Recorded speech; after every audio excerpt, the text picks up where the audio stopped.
Hello, everyone, and welcome to Molehill Mountain, episode 101. We are back to the regular format, so yay! If you were This is bored your by introductory podcast. yeah, all right, it is actually a talk to each other type podcast. We may do the gameplay thing again in 2 years when we reach episode 200. Who knows? We'll see. So Andrew Eisen Yeah. here, hello, along with Zachary Knight. Hello, Zachary. Hello, Andrew. Hello, everybody out there. Zachary has George not Thompson. seen Solo, so I can't talk about all this. I can't get all my Solo thoughts off my chest, which is kind of hard because I don't like spoiling things. Yeah. So a lot of times, if you follow me on Twitter, I'll be purposefully vague occasionally, or I won't say anything at all. There's a lot I want to talk about in regards to Solo, but I mean, the movie's only been out for a week, so. Yeah. I figure, but I did text my sister. She finally saw it this afternoon. I was like, "Oh my gosh, this and this and this," and she's like, "Oh my gosh, this and this and this." So that was therapeutic because there were things I wanted to say. Yeah. All the reviews that I've read just basically box it up to Scotty, does Han survive in the end? does Lando? But yeah, it's everything that I've read just basically says that the movie answers all the questions that we already knew the answers to, and the questions you didn't care about. You didn't care enough to ask. It answers the questions you didn't care about. That's I will say this. For better or worse, it is exactly the movie I thought Han Solo the movie would be. Yeah. You get. I mean, what you just said. It answers all the questions you already know the answer to. For example, you haven't seen the movie Solo, but you have seen Empire Strikes Back. So, how did Han Solo end up with the Millennium Falcon? He won it from Lando Calrissian in a game of Sabacc, or however you say that. Sabacc, yeah. That's exactly right. Now, in Empire, I don't think they actually name drop the game in Empire. I think he just says, "Hey, I won her from you fair and square," and Lando just kind of ignores that and says hello to Chewbacca. Yeah. And it's like, no, you can finally find out how Han got the Millennium Falcon. And it's like, we know, we saw Empire. He won it in a game. He gambled. He won it in a game with Lando. We know how he got. We know, yes. Do Lan and Hondo? Wow, do Lan and Hondo? Do Lando and Han kiss? Do you really want me to spoil that for you?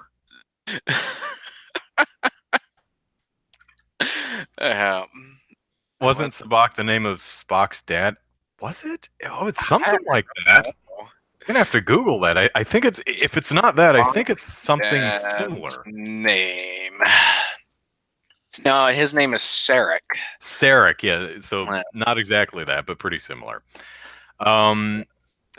So yeah, but there are also some questions. So a lot of questions. It's like, I mean, basically they took everything that you know about Han. Well, the Millennium Falcon did the Kessel Run in 12 parsecs. We get to see that, of course. We get to see Han and Chewbacca meet, and the grand mystery of how and why Chewbacca got his nickname of Chewie.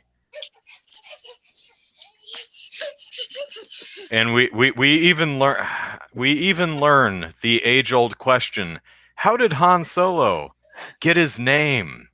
A question so stupendous, no one ever actually thought to ask. Gee, I wonder where Han Solo got his name from.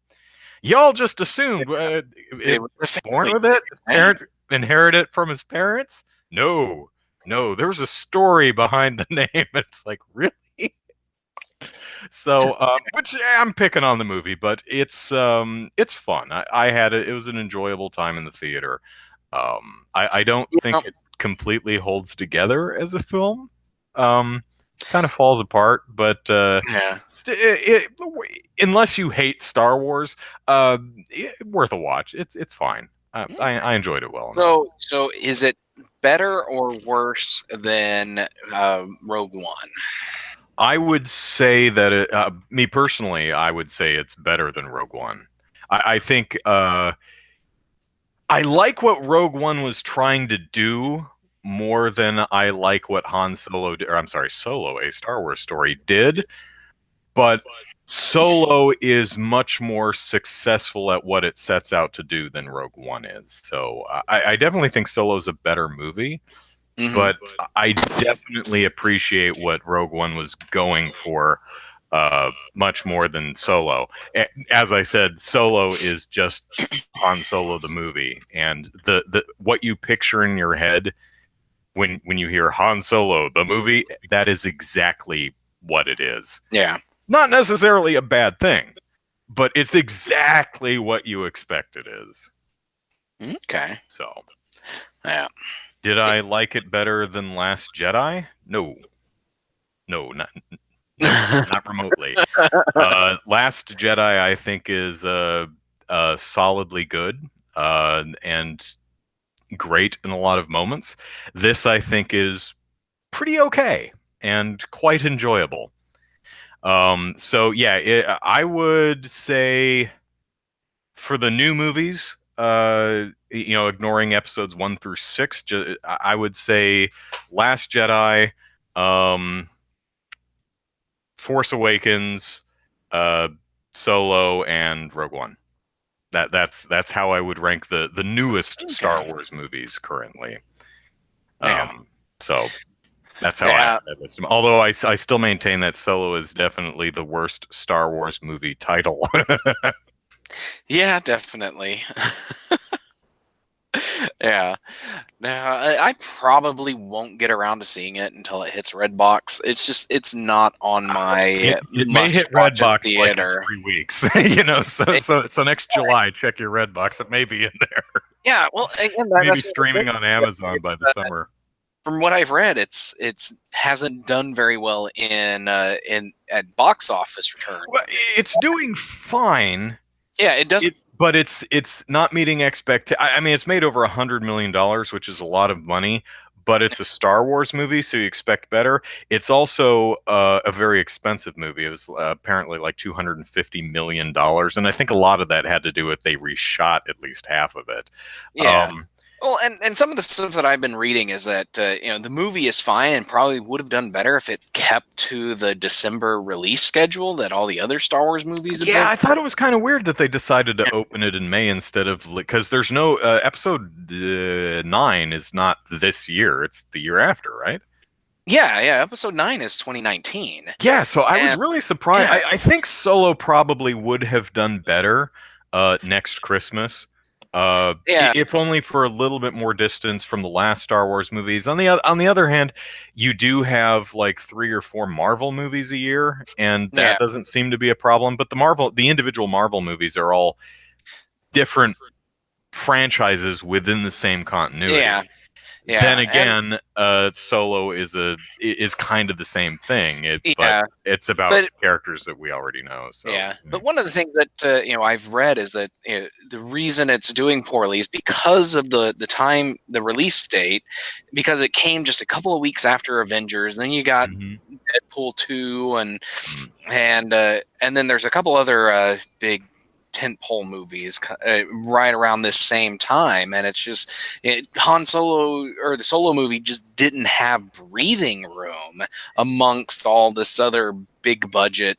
Uh, Big budget movies targeted at pretty much the same demographic. Yeah, I've heard Uh, from a couple of people anecdotally from social media saying like I'm gonna go see Solo, but I didn't see it this weekend because I've already met my movie theater budget for the yeah, month, seeing Avengers and Deadpool 2 and and Black Panther before that and a bunch of other stuff. I'm just massively tentpole entertainment tapped out for right now.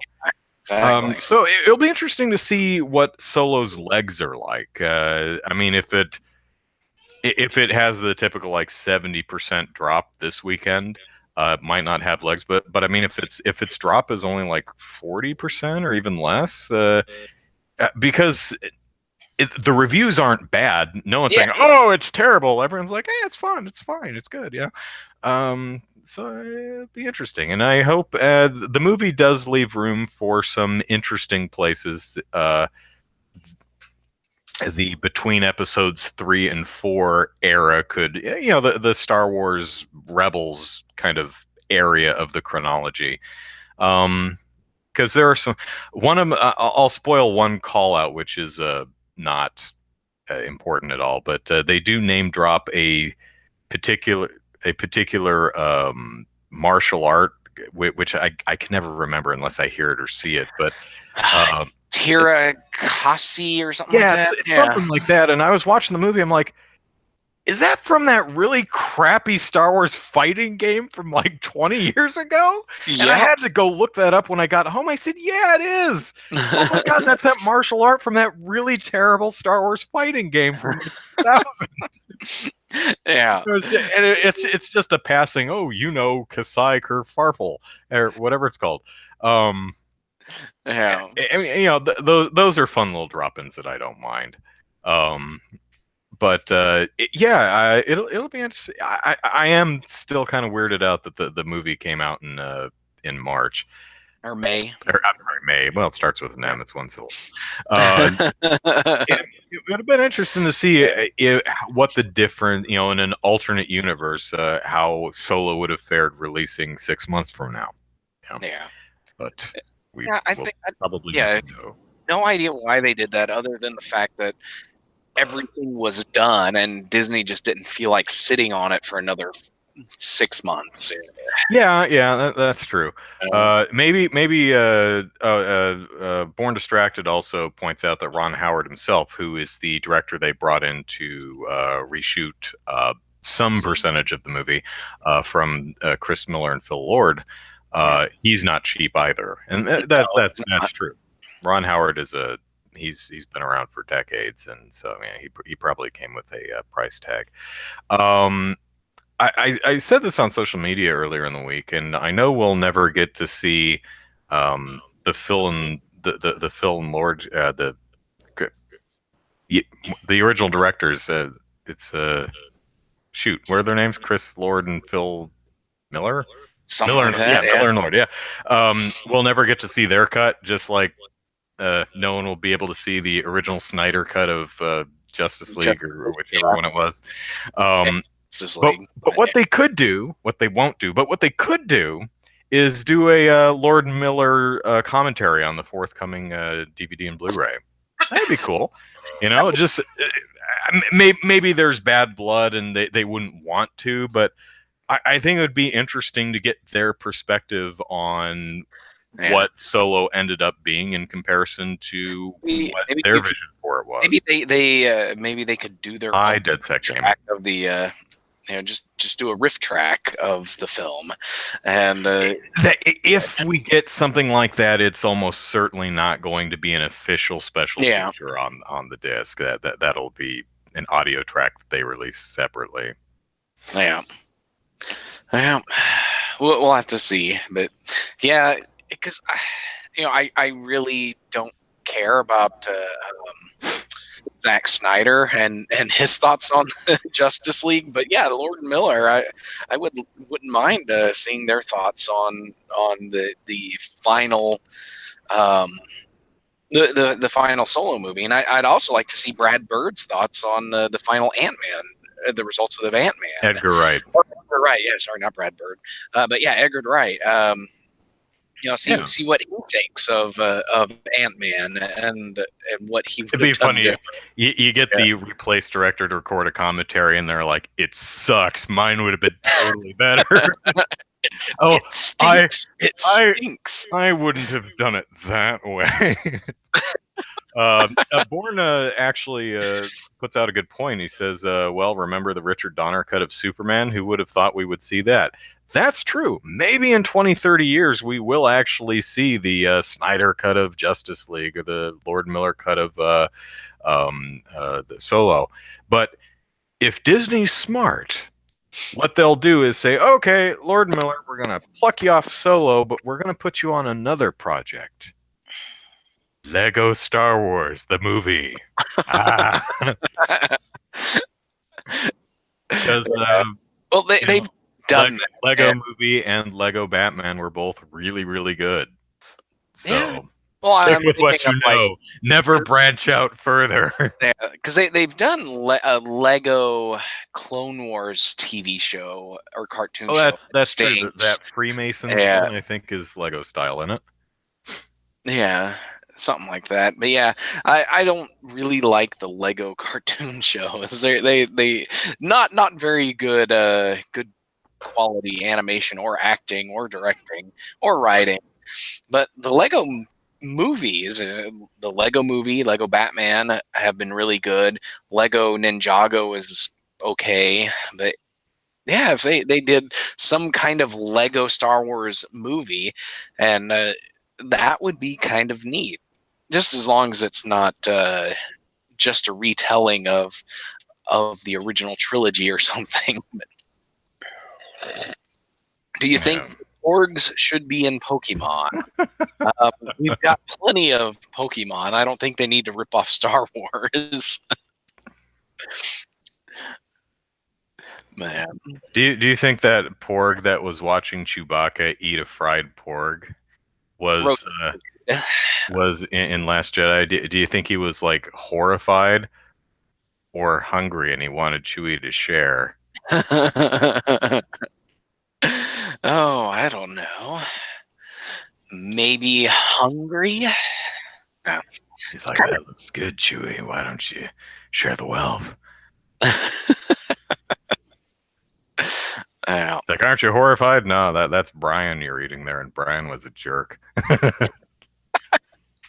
yeah. So, well, I mean, since Born Distracted is pointing us in that direction, I suppose we should move to our first topic, All right. which is Pokemon. Woo, Pokemon. I so don't care, but let's talk about Pokemon, which is still a thing. If you thought that that fad had run its course, you are sorely mistaken because the Pokemon Company said, "Oh, you're not just getting new Pokemon this year. You're getting new Pokemon this year, plus new Pokemon now, plus more new Pokemon next year. Have all the Pokemon." So Yeah. they just released. It's on Switch right now. A free to Free play. to try. They specifically call it free to try. Yeah, Or Pokemon free to Quest. start or something like that. It's free to start or free to try. One of those two is what they call it. It's not free to play. No. It's one of So those games that has cooldown timers, and you can use money to buy things that help your cooldown timer cool down, and yeah, it's that thing. It has a visually catching art style. I will say it's very yeah, very cubic. yeah. The Reminds me of blocky, Cubivore back on the yeah, N64, which probably no one remembers because it was a terrible game, but it vaguely was very remember it. interesting. Yeah, but yeah, a Um, very cubic art style. Not really voxel, but more, I guess, more Minecraft style. stylized, yeah. Yeah, but yeah, very interesting looking. I haven't watched any videos of it other than the Neither, and announcement trailer. But yeah, I just don't care, I hate to be so apathetic towards it, but I mean, every time I've read a couple articles on it, and it's kind of like reading my history homework or whatever homework I had when I was in high school, where I'd have yeah, to read the same page like 18 times. I'd like, okay, I'm gonna focus, gonna read this damn homework assignment, and my eyes would skim over, would go over all the sentences. I get to the bottom, I'm like, good, done. I have no idea what I just read. My eyes went across each and every word. My brain did not pick up any of it, and that's what I'm doing every time I read about Pokemon Quest. So I know very little about it because my brain just yeah, refuses to pay attention to it. And I feel kind of bad about that. I mean, I'm not down talking Pokemon. I don't have a yeah. problem with Pokemon. It's just never really been for me. Anyway, Pokemon Quest, there's a free to try version on Switch eShop right now, and apparently it'll be hitting mobile devices very soon. Yeah. Um, Let's see. There's 3 downloadable content packs currently available. Okay, this is from Polygon. So there's a $5 expedition pack that comes with a cooking pot that increases the number of dishes you can cook at the same time by 1. A Pokeball model increases the number of PM tickets received as a service for members by 20, whatever PM tickets are. And Perfect Pair statue increases the maximum battery charges by 1. And on and on and on. There's all kinds of DLC. But yeah, it's just that they range in price from $4.99 to $17.99. Oh, okay, so here, and then Nidoran male and female learn special moves in that one. Then you got a $10 one that comes with a cooking pot, a Great Ball model, an Eevee Arch, which increases the maximum battery charges by 1. Whatever that is, and a Lapras. I'm guessing it's that you need battery charges to actually play the game, and they restore over time unless you buy more. Yeah, it's probably something like that. And then for $18, you get the cooking pot, an Ultra Ball model, Pikachu Arch, Gengar Balloon, and Snorlax Lounger. From what I understand, there's a very cooking. There's a cooking aspect to it where you kind of make Pokemon out of recipes or something. That's kind of what I got out of what I was trying very hard to read and trying and failing to read. I was reading it and I was like, what? Maybe I'll Jordan has a funny little story. There are base camps that players can customize and build, which help attract new Pokemon. That from there, players can take us out of 3, yada, yada, yada. If there's recipes in cooking, I better be able to eat the damn Pokemon. That's all I'm saying. Yeah. Which is funny because, like, last week I made a joke about Pokemon saying something like, in the world of Pokemon, it's perfectly socially acceptable, even outright encouraged to capture these wild animals and force them to fight each other. But is it okay to eat them? And a few people actually responded and they say, it's interesting because there are regular animals like birds and cows and stuff in like burger franchises in the world of Pokemon. So it may not be kosher to eat Pikachu, but it's okay to eat cows and chickens and stuff. I don't know. I don't remember seeing any non-Pokemon animals in the Pokemon anime. But like Ash's Pokédex, when he first encounters a Farfetch'd in the anime, it says that people eat Farfetch'd because and it's considered a delicacy and it's endangered because of that. But none of the games that. So well, it's also interesting because it's like, what is the difference between a Pokemon and an animal? Because a couple of the Pokemons are literally animals. I mean, there's like a couple birds. There's an owl. There's Rattata's just a damn rat. Yeah, Pidgey's either the pigeon or the owl. I don't remember. A pigeon. Is Pidgey the owl or is Pidgey the pigeon? What's the owl called? Goodness. It's got to be a Gen 1 because that's about all I know. No, there's not a Gen 1. Is it not? Owl no, the one I'm Noctowl is that's Gen 2 or 3, but it's Gen 2. But and then there's the floating ice cream. So and the ghostly chandelier. But then you've got situations like Tauros, the bull, is a bull Pokemon, and people ranch them. It's like people have an entire herds of Tauros. It's like they don't battle all of those Pokemon, or they don't use those Pokemon for battling. So why are they herding why do they have a Tauros ranch? And the only reason would be to eat it, I would think. So. You see, I just had this really horrible thought of when I was first considering that. I had in my mind that this scene was playing in my mind where a cow is being dragged into a slaughterhouse and it's screaming and crying. It's like, no, I'm a Pokemon. Seriously, cow, I'm the cow Pokemon. Don't kill me. And I'm like, oh, that's horrible. I'm a terrible person. Jordan says my local theater posted one Pokemon card backwards on a wall, and if you guess which one it was, you won a high five. And somehow I got it right. Must have been a slow day at work. It's like, but there's like 800 Pokemon now. How'd you get that right? Wow. Yeah.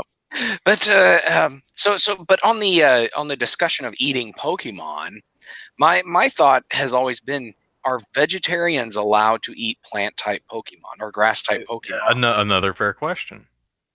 Yeah, I could in my mind, I could very well see a vegan refusing to eat any kind of Pokemon, but a vegetarian, Bellsprout is just a flower with a stem and leaves.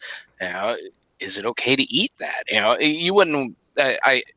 Some plant type or grass type Pokemon are more clearly animals than they are plants. Like Bulbasaur is more a lizard or frog or whatever it is with a plant growing off its back, but Bellsprout is full on plant.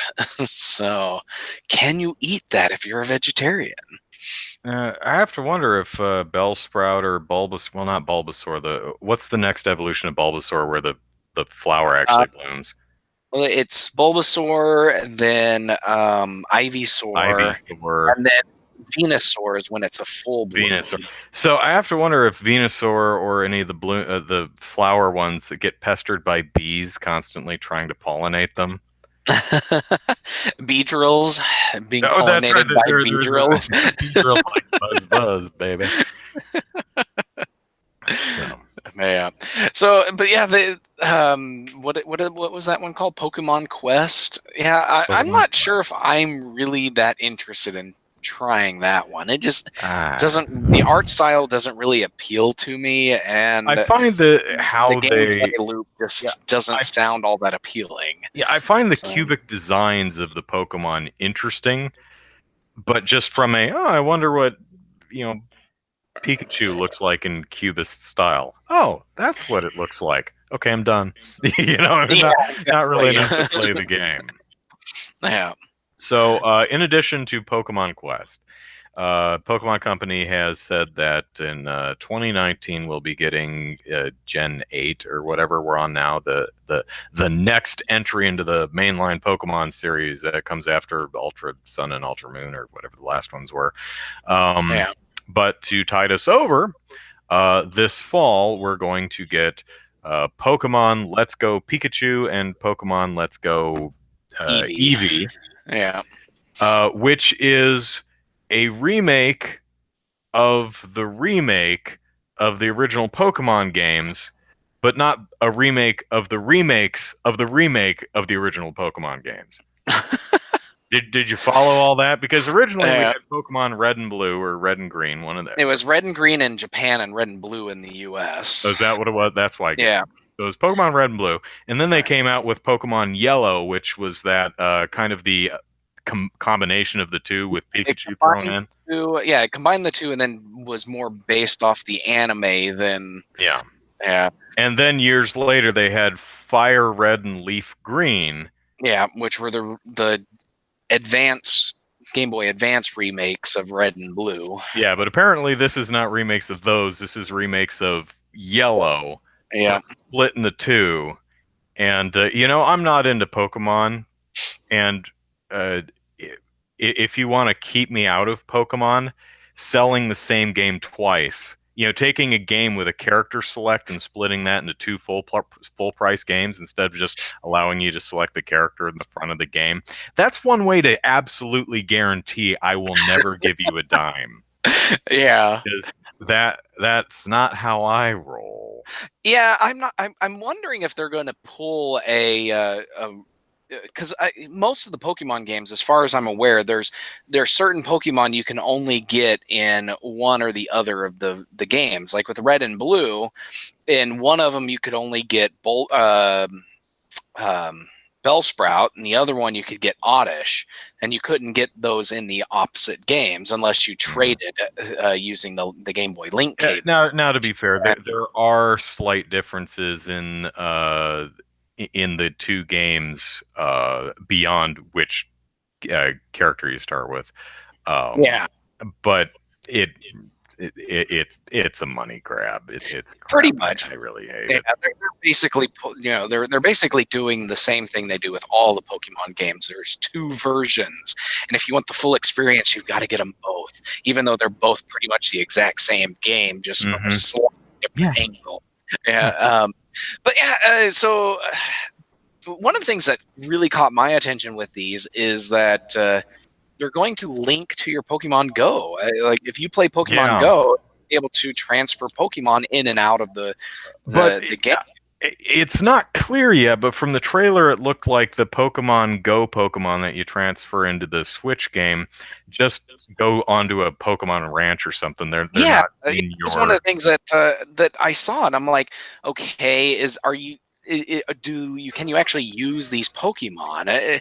Because it doesn't say anything about it, and I'm like, because if you can take your Pokemon Go Pokemon and put them into Let's Go, that would actually be pretty cool, because I've got a full slate of legendary Pokemon that I would just bring in there and then just destroy everything. And I would totally just play it that way because it would be hilarious. But I also have a bunch of Pokemon that are low level they're difficult to level up in Pokemon Go because you have to actually find them in the wild. It would be nice to bring those in and be able to level them up and then take them back into Pokemon Go. Doesn't Pokemon Go, the mobile game, have something like Pokemon eggs that you have to physically walk until they hatch? Yeah. Yeah. What if you could give your player character in the Switch version of the game that egg and have them walk around and hatch your damn eggs for you? That would be kind of neat. There you go. Yeah. Jordan is theorizing that Pokemon takes place in Canada because of the free healthcare. But it's only free veterinary care. It's not free. Are Poke Centers, the Pokemon hospitals, that's just for Pokemon? Yeah, it's just for Pokemon, because you break your foot, you can't go to the Poke Center, right? You have to go to the hospital. Yeah, as a player, you don't ever take damage. You never get hurt, as far as I'm aware. It's just your Pokemon that need the attention, the medical attention. Imagine if there was an in-game cost to the Poke Hospital or Poke Center or whatever it's called, and it was something like, okay, but every Pokemon that we heal is going to cost you one of your Pokemon. So who are you going to give up? It's like probably one Pokemon of the 15 Magikarps I have. Yeah, Pokemon Sophie Choice. Yes. It's like, that's fine. I've got 32 Magikarps on my Pokemon PC back home. Yeah, exactly. Yeah. Well, and that reminds me of those. I forget exactly the term they use for it, but it's a way of playing Pokemon where if your Pokemon faints, it's technically dead, and you have to release it. Is that Nuzlocke? Is that what that is? Yeah, and you're only allowed to collect one of each type of Pokemon from each area, and you can't ever get another one of that type of Pokemon if it ever faints. And it's a very interesting thought and a way of playing the game. And yeah, Nuzlocke. Yeah, the Jordan. Yeah. Okay. So I've heard of that. I've heard of that as a like house rules type of way to play, but I never bothered to see what that actually entailed. That's interesting. Yeah. So this remake of Pokemon Yellow and split into two because you can never have enough money. Never. Right. They're kind of adopting the Pokemon Go, the mobile game battle system of you don't actually do a battle, you just chuck your Pokemon ball at least for wild Pokemon. When you encounter a trainer, you have what it looks like a traditional Pokemon battle system battle, but all the Pokemon in the wild, which you can see hopping around the screen, when you walk into them, you don't battle them and get them down to a little bit of health and then chuck your balls at them. From what I understand, you just, when I first watched the trailer, I thought it was just editing. Like, oh, we've Yeah, encountered a Pokemon, and we're just going to jump to the end to show that you actually physically throw with the remote, which I hate, to throw the ball at the screen. But the more I watched and the more I read, I think wild Pokemon encounters, you don't actually battle. It's just like a Pokemon Go encounter. You just chuck balls at them until you capture them. yeah. Let's see, Pokemon players will be able to trade Pokemon. That's required. Ooh, that's a good There idea, but I'm will distracted. be Everyone in the chat no come up with really interesting Ben and Jerry's Pokemon ice cream names. okay.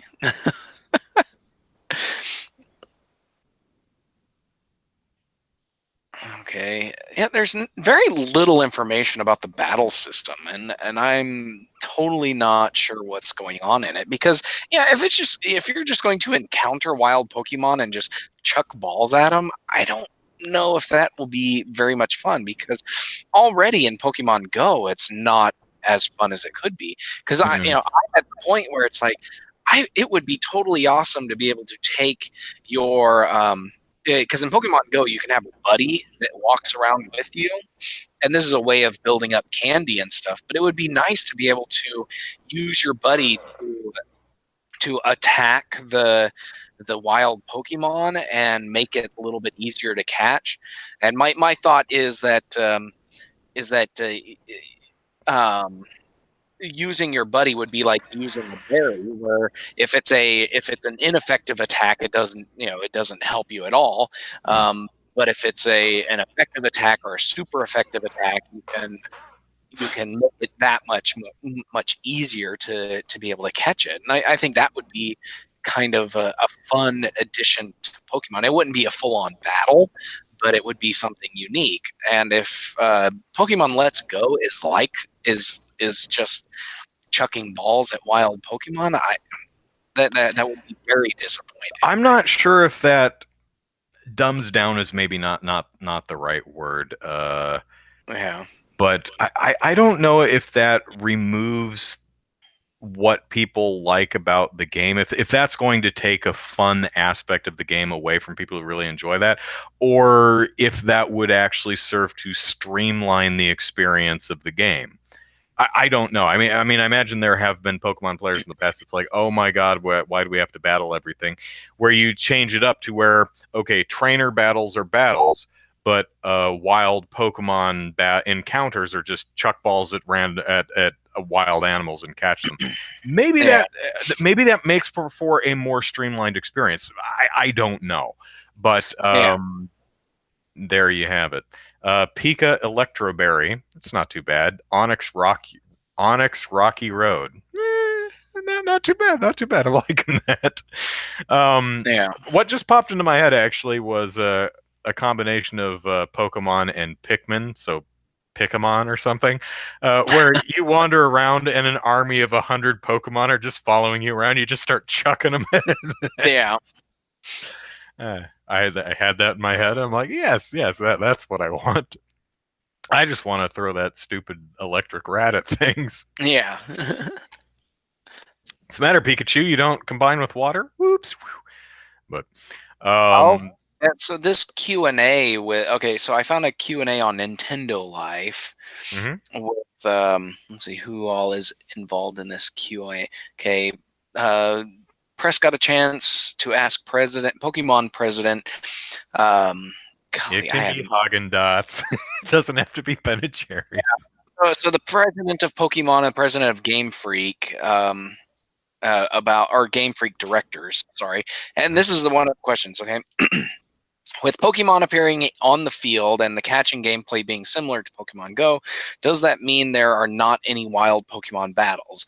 Mr. Masuda says, with these games, we're really focused on clicking the Joy-Con to throw the Pokeball to catch Pokemon. We decided to get rid of the wild Pokemon battles to catch them, but we still have trainer battles with a variety of difficulty where you use your Pokemon in battle. So yeah, so they are getting rid of wild Pokemon battles.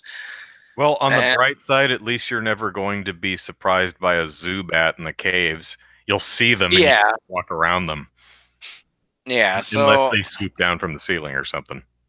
yeah, I don't know, but yeah, That is kind of disappointing, but I guess if they Yeah, I don't play Pokemon, so I don't know what your average Pokemon fan might feel about that change.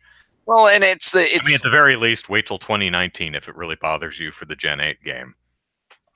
yeah, that's true. So I don't know, but I think that my thoughts when I first saw this was that it, if I were to get a Switch, I would probably get one of these. If I got a Switch this year, and which I might, for a Christmas present, I would probably get Let's Go Eevee as one of the first games on there, along with Super Mario Brothers or Mario Odyssey Odyssey. and Breath of the Wild. But I'm looking forward to that Mario and Assassin's Creed crossover that Ubisoft announced, Assassin's Creed Odyssey. Wasn't yeah, that expecting that, but that sounds cool. yeah. You got to wonder if there's going to be any kind of trademark lawsuit over this. But no.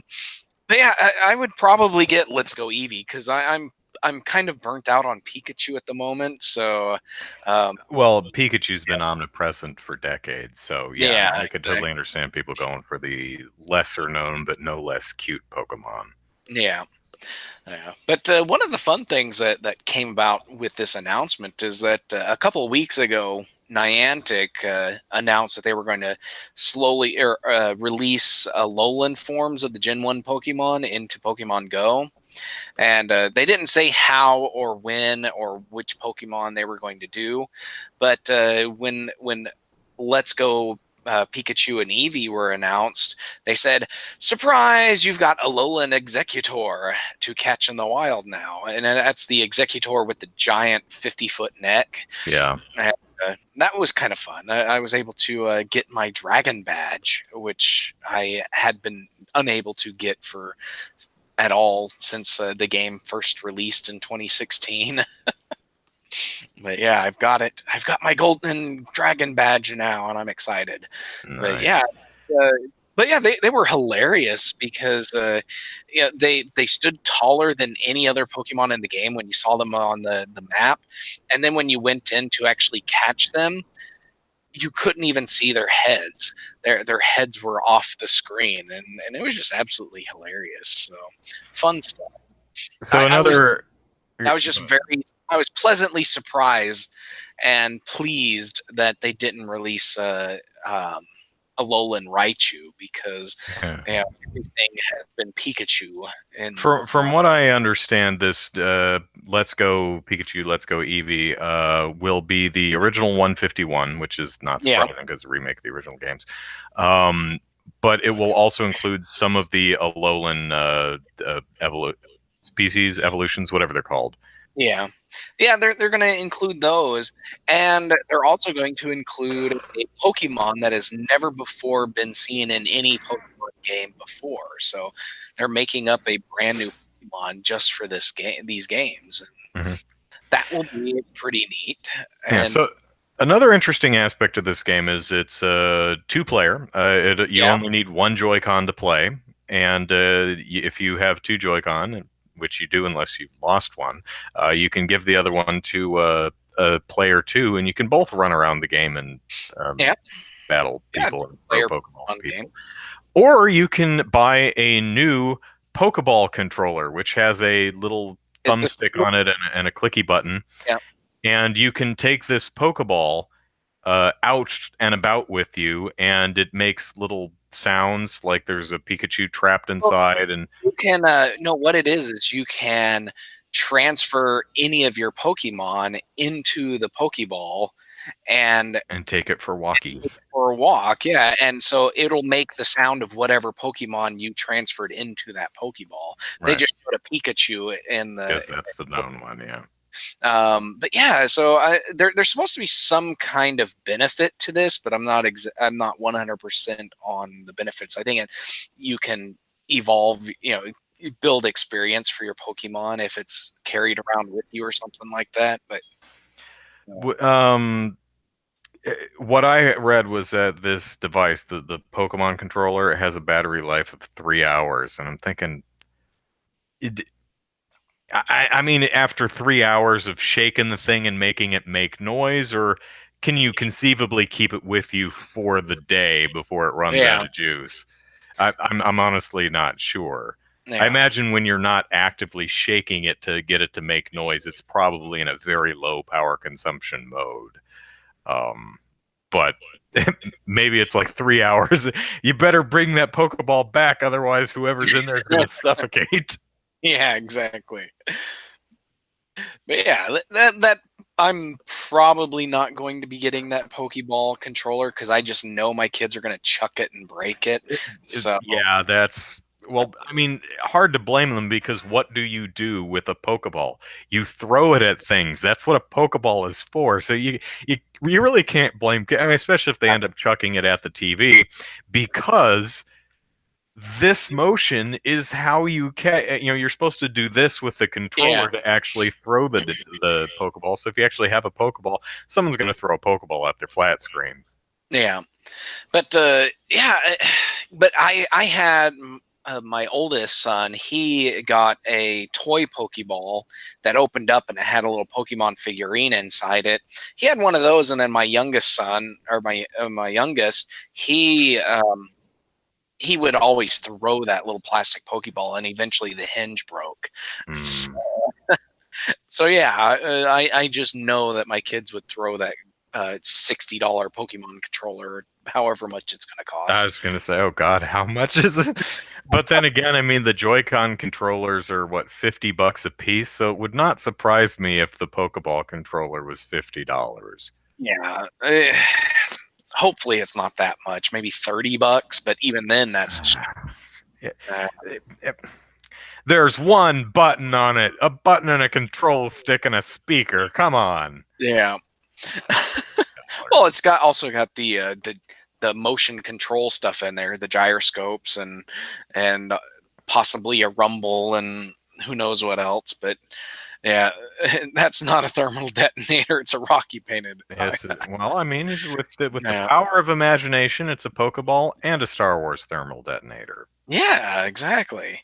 But although the thermal detonator has a slide switch and not a button, so Oh, that's uh, right. yeah,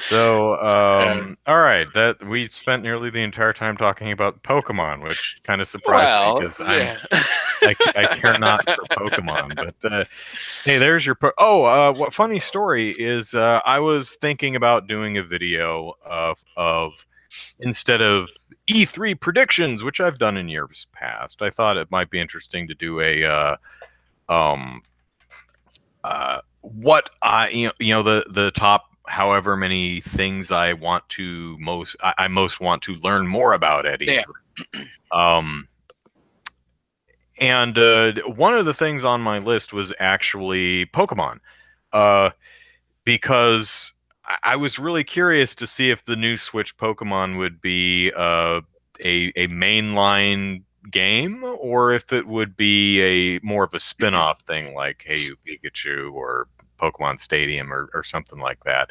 yeah, And I actually had this outline where I was like last week I was talking about comparing it to Metroid Freedom Force and why that didn't work and what you yeah, need to do when it's been a while since you've had a main entry in the franchise. And I was like, oh man, that's its own video. And so I took it out and I started outlining it for its own video, knowing full well that Pokemon Company would probably announce this stuff before E3 itself and that I was working against the clock. And luckily, I didn't spend a terrible amount of time on this, but the announcement happened on Monday or Tuesday or whenever it was. I was like, well, I wasn't fast enough. And now my other video of things I'm most interested in learning more about at E3 is so short. There's only like 3 things on it. I'm like, I don't know. Maybe this one isn't worth doing. maybe, Um, yeah, so there was my story. That's the problem when I don't have as much time as I'd like to work on videos. Um, at least because they just take so long. It's hard to do anything particularly timely because by the time I finish the script and actually shoot it, it's 2 weeks later, no one cares. So, all right, moving topics. there was a game that hit Steam a little while ago, I think in somewhat of an early access state, called Active Shooter, which I have not seen really any footage of. I've just kind of read descriptions of it, and from what I gather, it is a very, very crappy looking asset flip uh, Yep. that's cobbled together. And what it does is take an active shooter scenario at a high school School. Yep. and allows the player to take the role of the law enforcement that has come to address the active shooter situation, the perpetrator of the active shooter situation, or one of the kids in the school running around trying to not die. Shot. Yeah. Now, in this day and age, and geography being North America, uh, specifically the United States of America, where we very unfortunately have shootings at schools every week this year, something like that. There's been dozens of shootings at schools alone this year, and we're only No, halfway that through. that stat is highly misleading because Well, it counts things like not someone has died every time. well, it counts things such as a school resource officer's gun accidentally going off, a Mhm. bullet fired from off campus hitting Landing in a school, yeah. a suicide after hours by an adult in the parking lot, and stuff like that. So Yeah. there have been three mass shootings, and then one, as far as I know, one Mass shooting defined as four or more people die is the a mass shooting at going definition of mass shooting. Is that what it is? something like I consider something like Parkland. That there's been three situations like Parkland, and then this one that just happened recently. There's only been three of these this year, and then the only other shooting that happened where it's a kid shot somebody else. It was this kid shot two people and then surrendered immediately, but it seemed like he was specifically targeting those two people, and once he was done, he was done. Mm-hmm.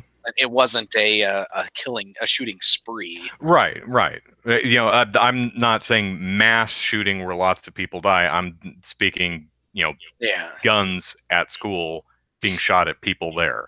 Uh, but anyway, there has been more than zero, which is too many in my mind. Yeah. Anyway, it is a issue that specifically America is going through right now, and it's one we would seriously like to stop.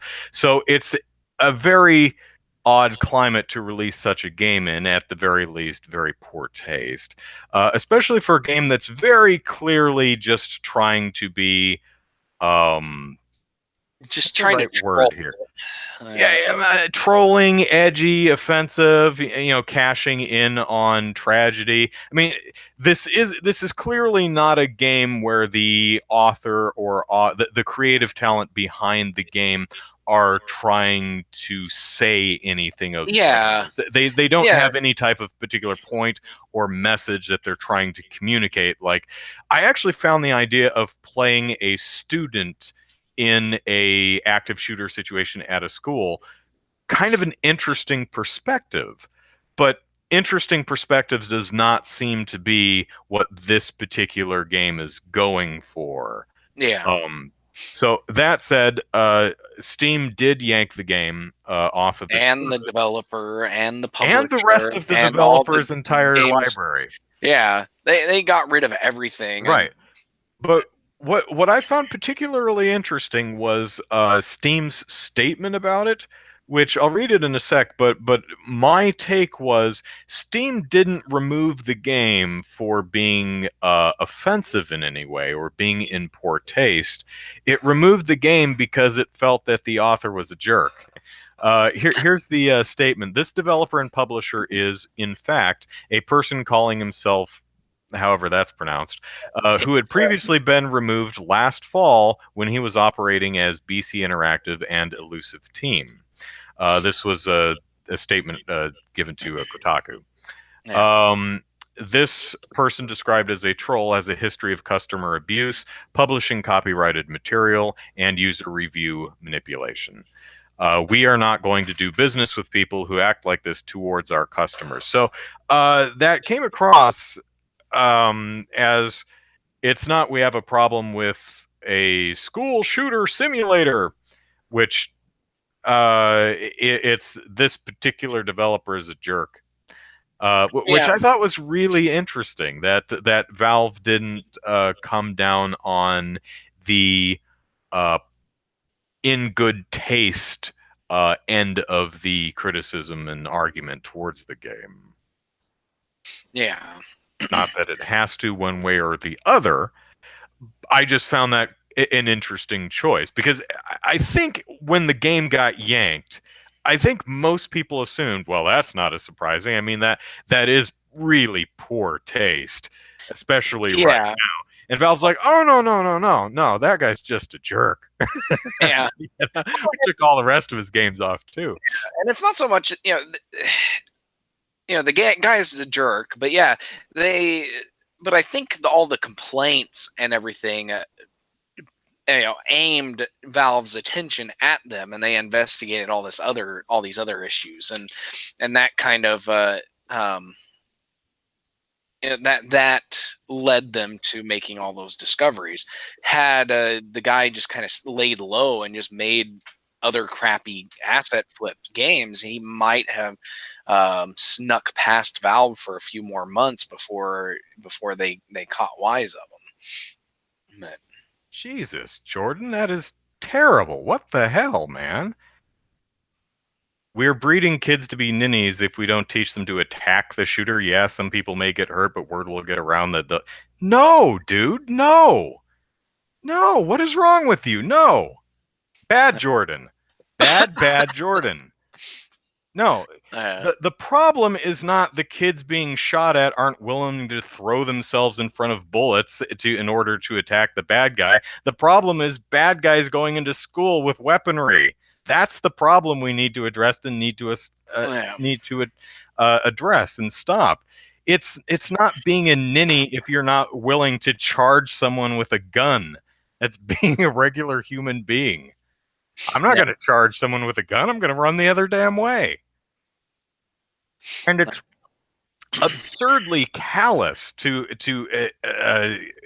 label such person as a ninny, and to say that, oh, a few children in school may die, but I think that's worth it to convince people who would go in with high-powered weaponry and mow people down to not do that. No, dude, no. Bad Jordan. You think about what you've done. Anyway, so where were we? Oh, so active shooter, yeah. Not on Steam anymore and looked crap anyway, so. Yeah, and I want to go back to a point you had where this game was just basically made to troll. There was nothing. Yeah. There's no redeeming qualities to it, and this is something that has come up before because other developers have made school shooting games, and a lot of them have actually been pretty good at making you think about what's happening. Probably one of the more, Danny's game. Yeah, Danny Ladone made Super Columbine RPG way back in the day, and that one was a you're playing the Columbine shooters, but it's a little more it delves more into the psyche of those guys and plays that out. And then a while back after the Newtown shooting, where the guy went and killed his mom, took her guns, and then that was Sandy Hook, right? Or Sandy Hook, yeah. Well, I think that's in Newtown, but Newtown, Sandy Hook School, yeah. Yeah.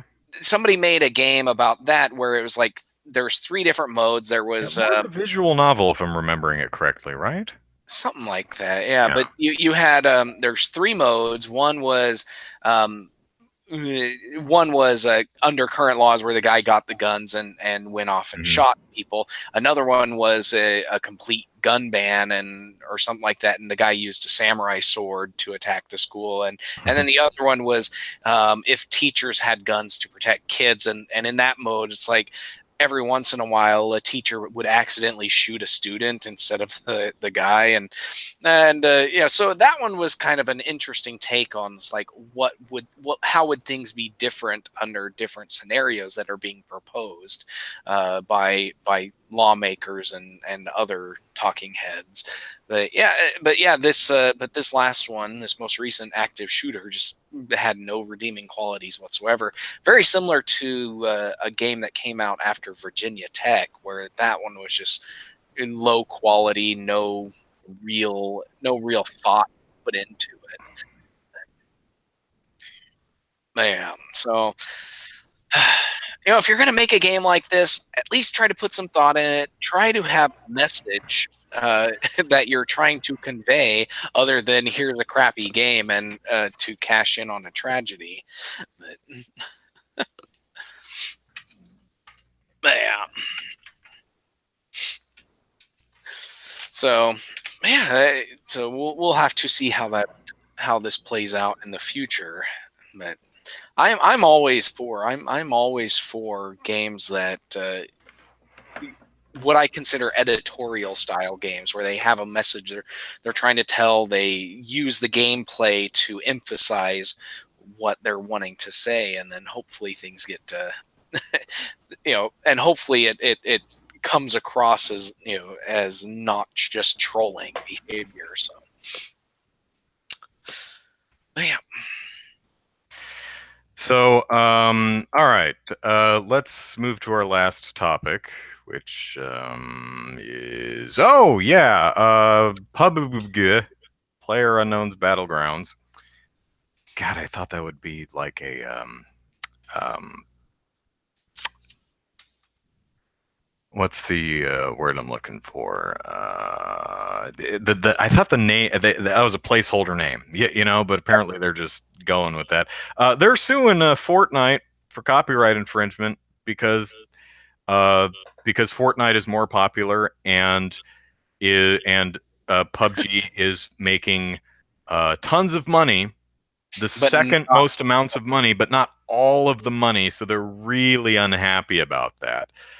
So they're suing Epic, which is interesting because Epic made the engine that PUBG is running on. I think PUBG runs on Unreal, which is Epic's engine. Yep. They both PUBG and Fortnite run off of Unreal, and yeah, and Epic has made significant strides in the Unreal Engine, just based solely off of what they've done with Fortnite. So a lot of updates are going out to other developers who are making games like that, or just other games in general. But yeah.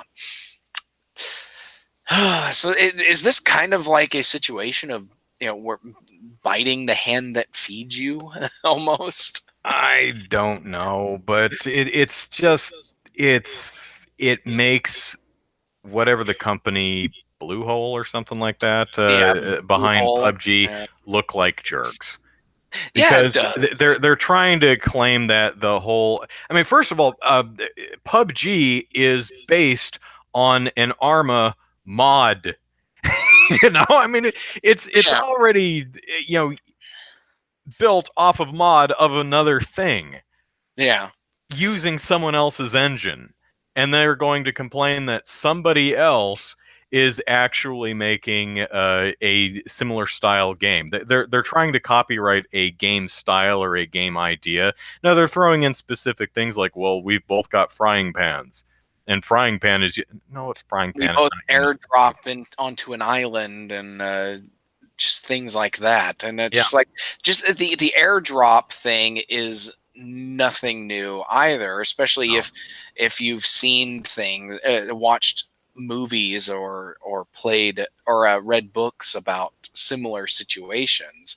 There was an episode of Sliders where, for those that don't remember, Sliders is a show about a group of people who travel between dimensions, and visit alternative Earths. And in one of them, they end up on an airplane that's in the process of crashing, which it turns out it's not really, but it's not really an airplane, but they land in the middle of this game and they have to escape this maze of death in order to win X amount of money. But there's that, and you've got Running Man and the Hunger Games, and what's that Japanese movie that everything Battle Royale. Battle Royale? Yeah, it's just they all start in similar fashions. It's nothing new.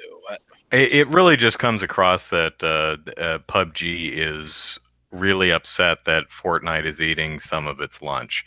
Well, yeah, and they've made statements about this in the past, just in the recent past, where they've complained about Epic eating their lunch, and yeah, and they've They're already just mad they're not top dog. They're second dog. their second dog, yeah. And it's funny too, because you read a lot of the articles, the comments in the articles. It's like, well, if you guys would actually fix your stupid game, people might actually enjoy playing it. Or and if it might didn't look actually so be, damn generic like yeah, everything else. exactly, I like mean, every you see other a screen, shooter. you see a screen, a random screen of PUBG, and it could be one of dozens of games. There's very little specifically about PUBG that really has its own visual identity. Yeah, Fortnite, on the other hand, looks unique. yeah, You can, I mean, look at the aircraft that drops you in PUBG. It's just some nondescript aircraft, but that weird school bus thing yeah. that drops you Hot in air balloon Fortnite, things. that's recognizably Fortnite. Yeah, They took the time to create their own visual, distinct visual identity. I mean, you look at a screenshot and you're like, oh, that's Fortnite. yeah, Very little, you can identify specific item, not the frying pan, really. It just looks like a frying pan. But there's a lot of specific design elements of Fortnite that look specifically Fortnite. You can't yeah. really say that about any individual element of PUBG, yeah, PUBG. It's just all stuff. I mean, yeah. the way It they're is. combined is somewhat recognizable. I mean, there are some specific costumes and things that you will recognize as PUBG, but any of the individual elements, like the specific weapons or the vehicles or the houses or the individual articles of clothing, the character models, it's just generic. It has no identity of its own.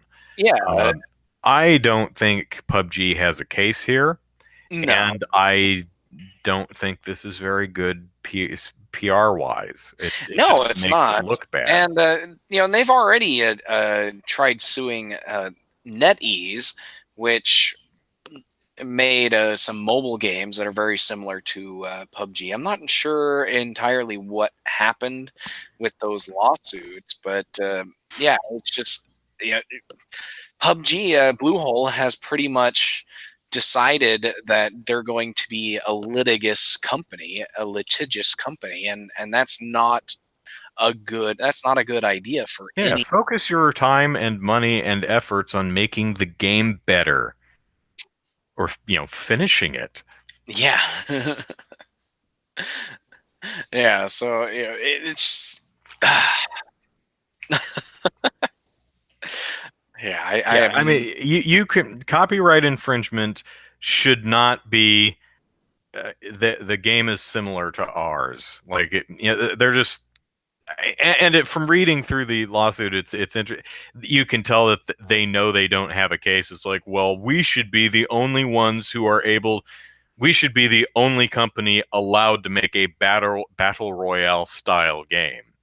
They yeah, know that's not going to fly, so they're like, well, the iconic frying pan is ours, and and these shipping containers. Super They've Mario got shipping RPG had a containers too. frying pan in it. Conker's Bad Fur Day had a frying pan in it. It was great. Yeah. Yeah, because Princess Toadstool, Peach, she could use a frying pan in Super Mario RPG. I remember that one specifically. Oh yeah, Yeah, forgot about because that. yeah, but yeah, it's I really don't like developers that try to make claims about copyright infringement because somebody else makes a game similar to theirs.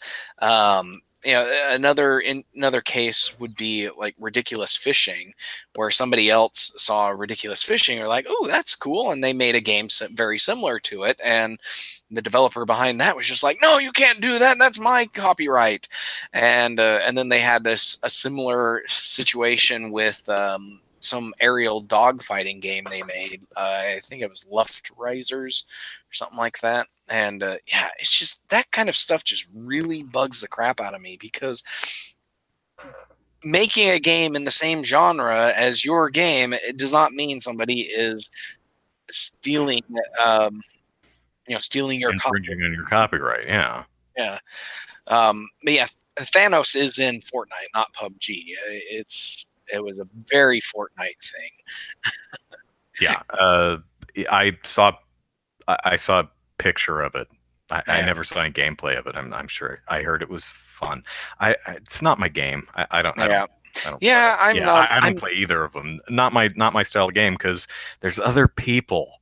Yeah, exactly. It's like I'm not that into shooters, but if the shooter is multiplayer only, especially online multiplayer only, yeah, it's definite no for me. I have no interest whatsoever in playing it.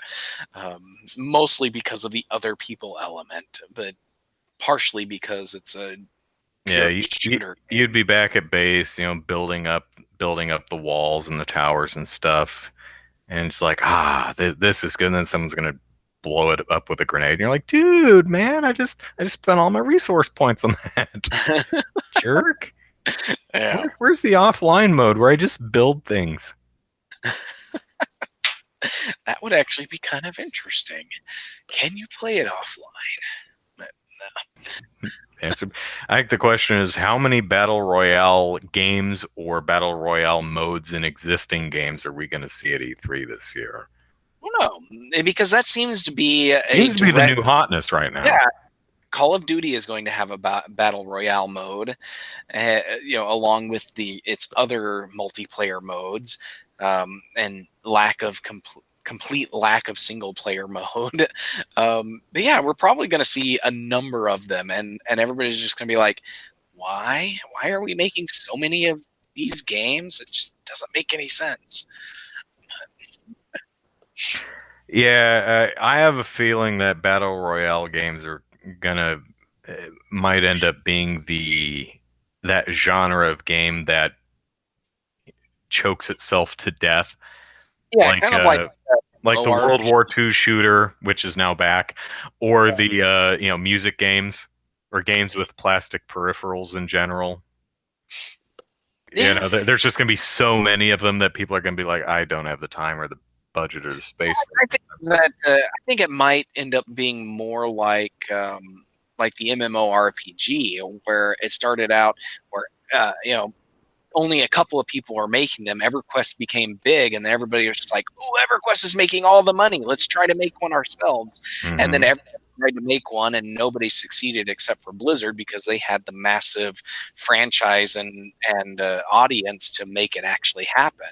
And Hmm. so now we've got you know PUBG and Fortnite, and they're kind of the big things, and everybody else is going to try to make one, and everybody's going to fail for a few years, and somebody might make another popular one at some point, and it'll be the popular one for the next conceivable future. But yeah, I don't think it's going to be anything that's really going to take off for more than just a handful of developers. So yeah. So So we've got another week and a half until E3 starts. Although we've had a lot of leaks and announcements, and hell, Walmart's been leaking things left and right. We talked about them leaking like 20 different games a few weeks ago. yeah. They leaked Sonic Racing earlier in the week. pushing Sega to go, well, okay, here it is. Here's the trailer. Yeah. There's a big Pretty rumor great. that they leaked Perfect Dark for the Xbox One. Not sure if it's a remake or if it's a new game in the series or something, but We'll find out. Yeah. yeah, we'll find out in a week whether that one pans out or not. But Assassin's Creed Odyssey got leaked due to a keychain. So someone actually found a Assassin's Creed Odyssey keychain, and Ubisoft's like, yeah, okay, it's I Yeah. think someone had a picture of like a sales pamphlet for Switch games, which included Fortnite and FIFA 19 and A I think few eight yeah. games in all. Um, Not any of Nintendo's actual games, but just third party games. Um, so it's always interesting to see, is there anything left for E3 now? Because everything gets leaked beforehand.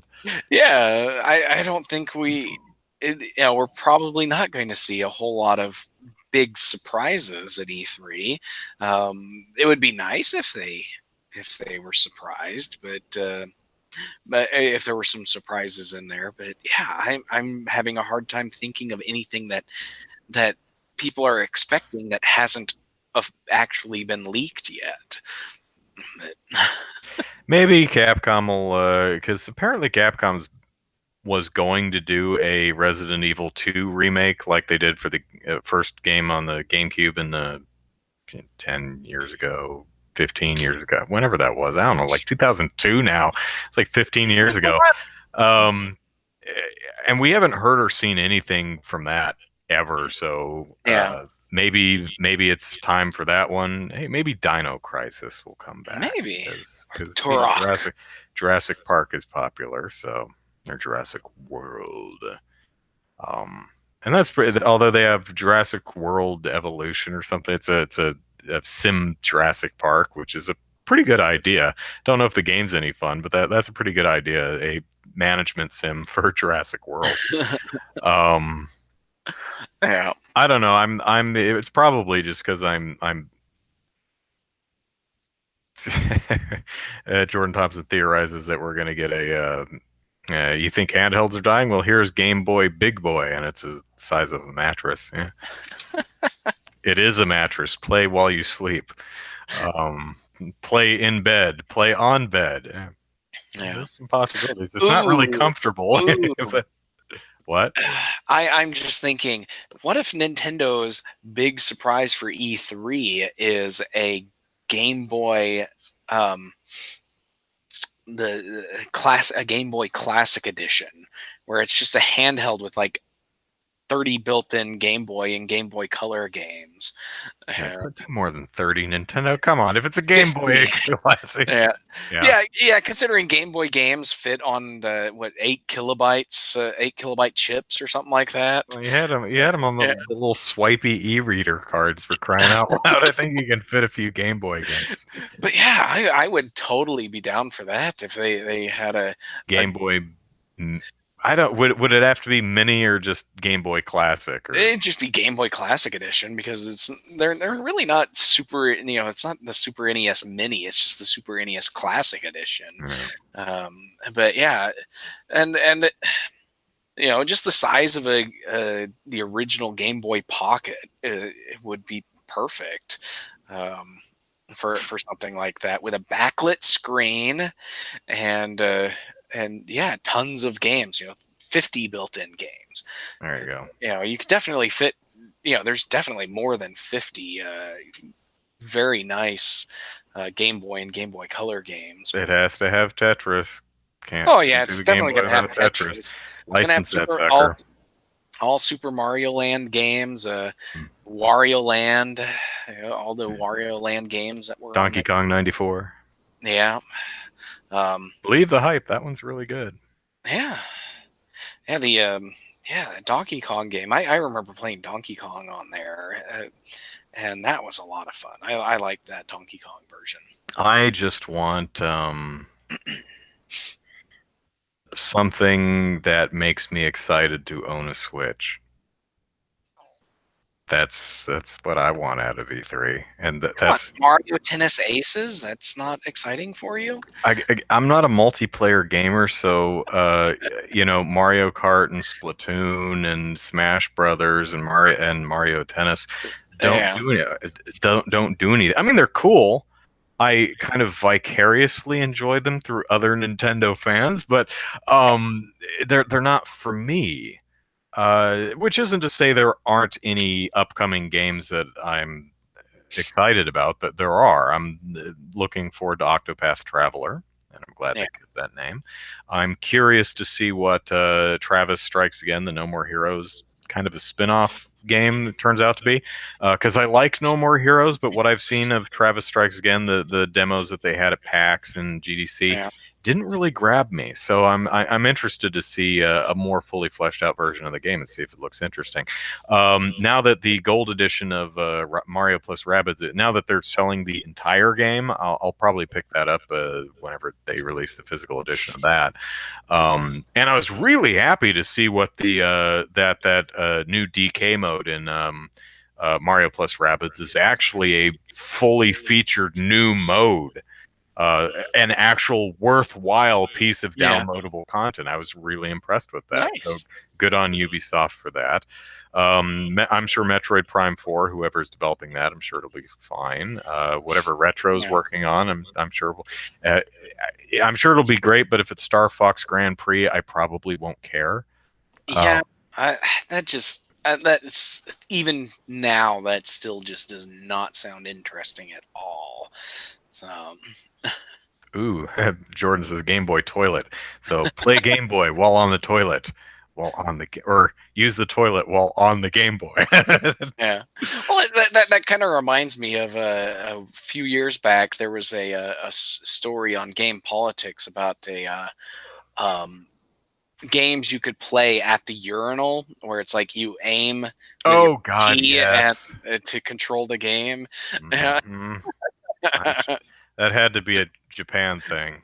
Yeah, but yeah, just be interesting. Yeah. So, I Boy, own the Switch. I have Mario and I have Zelda, and that's it. And I like one of those games. So I'm not really enthusiastic about my Switch right now. And I hope I come out of E3 going, oh man, I am so happy I own a Switch because there's all kinds of cool stuff that I need a Switch to play. And I've got a Switch, which means I can play them when they come out. Super excited. they're I, going. re- I They're gonna. hope I come out of E3 like that. They're going to announce that all the other good games on the Wii U are getting official Switch remakes, and that's it. Yeah. Or And getting I've told this story before, but I have long had a outline for like top 10 Wii U games that deserve a second chance on Switch, and it's like, oh, I'm down to four because all of them have already come out on the Switch. yeah, There's only like a few of them left, like Mario 3D World and Mario Maker. yeah, Uh, so Kirby's ball thing, whatever's Rainbow Curse. Although Mario Maker and Kirby's Rainbow Curse, is that what it's called? It's the one that something was like played that. solely Yeah, on the tablet.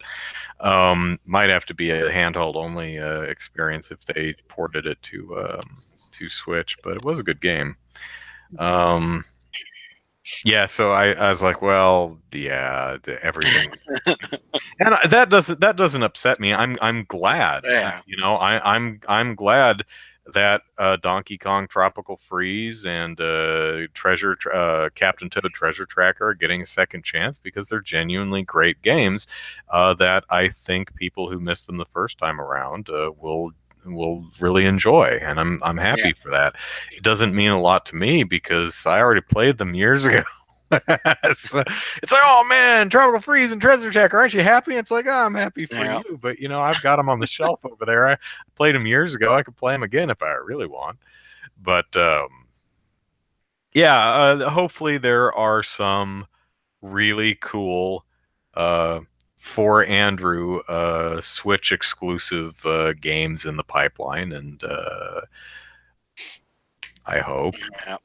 because again, there may be some great games on the Switch, like Doom and B- uh, Bethesda game, other Bethesda game, Wolfenstein.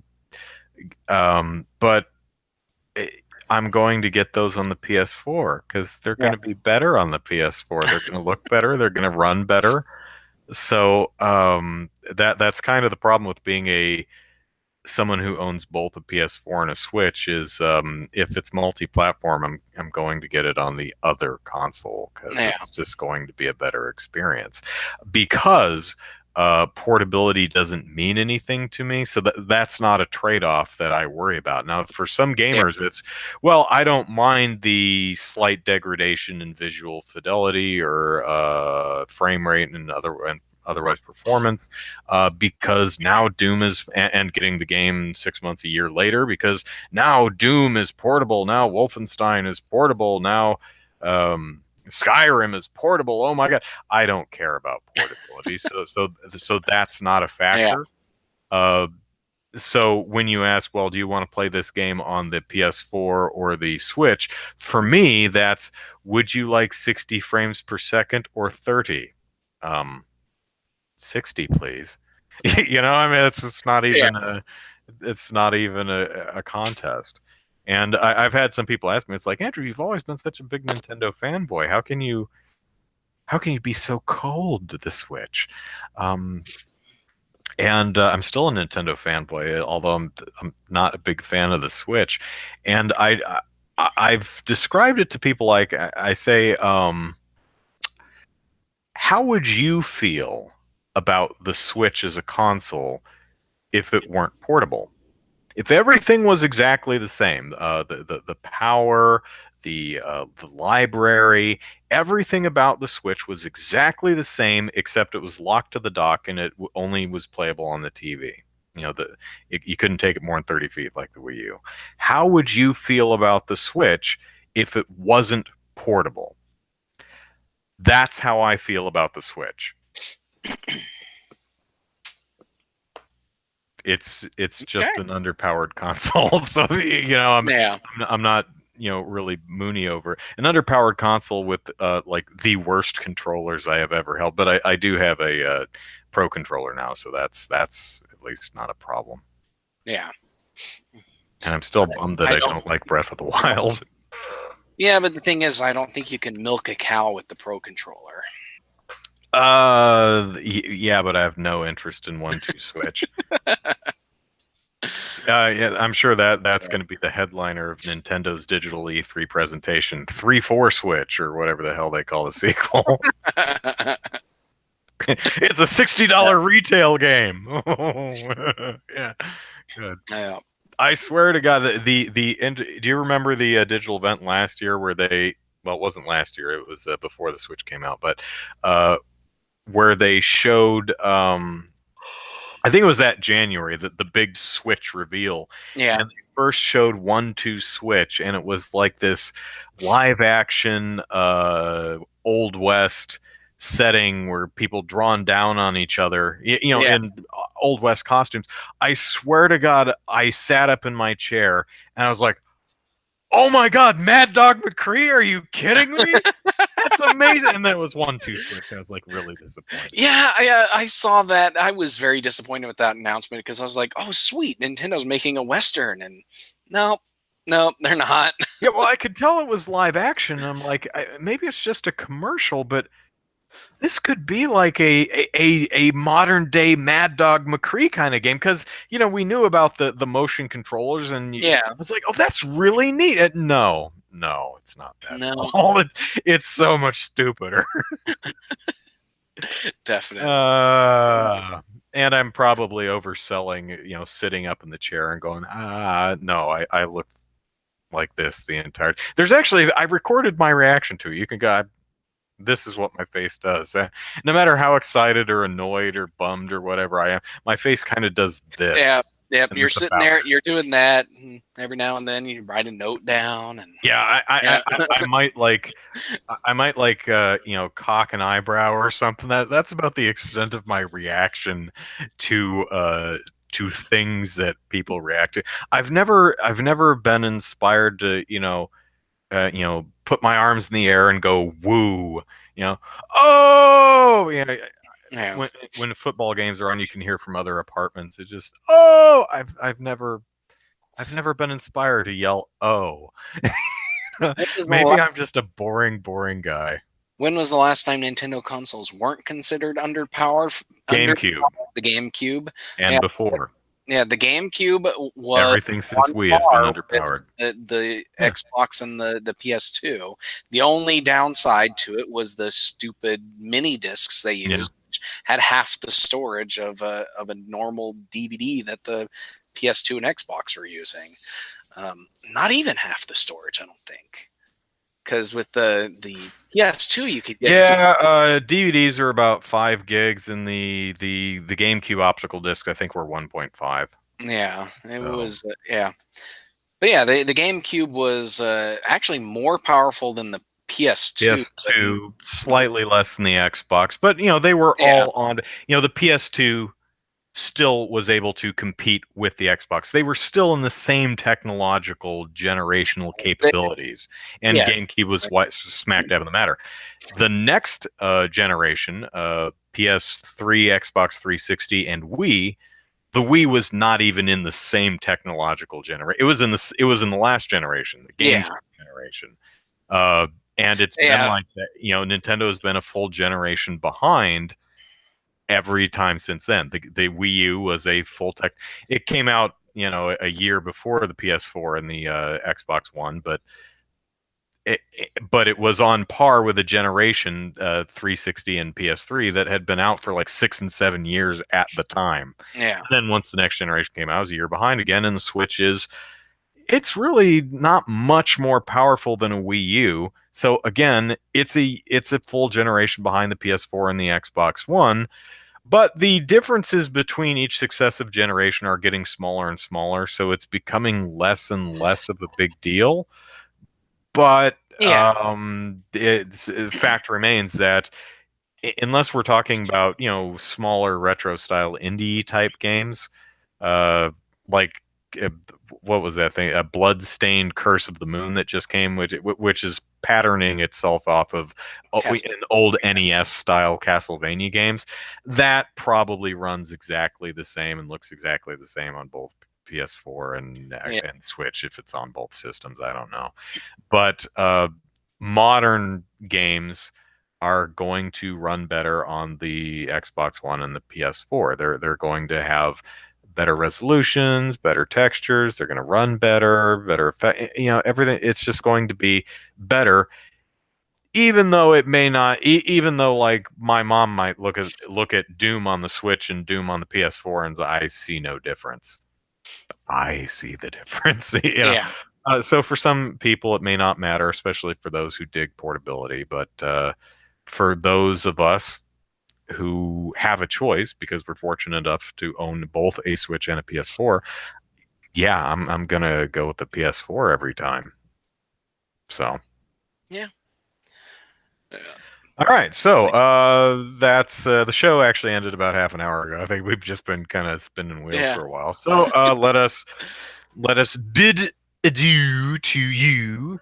Andrew Eisen here. Eisen is how you spell the last name. You can type it into YouTube, find my YouTube channel. I remembered to buy a light bulb, so now I can shoot that debut review I was going to shoot earlier in the week. It's going to be Supergirl, and I know that's like 3 seasons in now, but I've never seen it, so I thought I'd do a debut review for that. Might do that tomorrow. I've got 2 scripted videos in the works. Hopefully, one of them will be out. I don't know. It's my sister's going to be in it, so whenever she has time to Skype with me and film it, so maybe 2 weeks from now at the earliest. So look for that after E3. I don't know. It's about Walmart leaking stuff all the time, so it should be fun. If you liked the all the money video that my sister and I did several months ago, this should be, I think, pretty similar in style and tone. And Oh, should have a new game stream. Not sure when I'm going to do that. Sometime this month. Probably what I want to do is stream the demo for Nier Automata, um, because I think if you're on the fence about that game, you've probably heard it's good, but you probably saw the way it was advertised and it looked crappy, and you wouldn't be wrong because the advertising for the game sucked. But I think if you see the demo, which is only like half an hour, unless I suck and keep dying, I think that might does a better job of fairly representing what the game is. Because man, the adverts, the commercials, and stuff made that game look dull as hell. But it's actually really very cool. So that's what's in the future on my channel, and follow me on Twitter at Andrew Eisen. So there you go, Zachary, plug away. All right, you can follow me on Twitter at Easy Night, where I talk about gaming, politics, and other things. You can follow my game development work at DK_gaming and DivineKnightGaming.com. And I do make games, I promise. I just haven't made anything and released anything recently. So I'm trying to get back into the habit of actually working on these things regularly instead of working on them for a week and a half and then taking 5 months off. But also, if you're interested in the Oklahoma game development scene, check out OK Game Devs on Twitter and okgamedev.com. All right, you've been watching Molehill Mountain, which is infested with Pokemon, apparently. Who knew? We will see you next week, which is the week before E3, I think, if I'm remembering right. Yeah, I think the next weekend is the weekend before E3. So I'm sure everything important will leak by then. So we'll talk about it. We'll have nothing of substance to actually talk about after E3 because all the good stuff's going to be leaked before it. So look forward to that. See y'all next Saturday. Have a lovely week. Until then, folks, bye-bye. All right. See ya.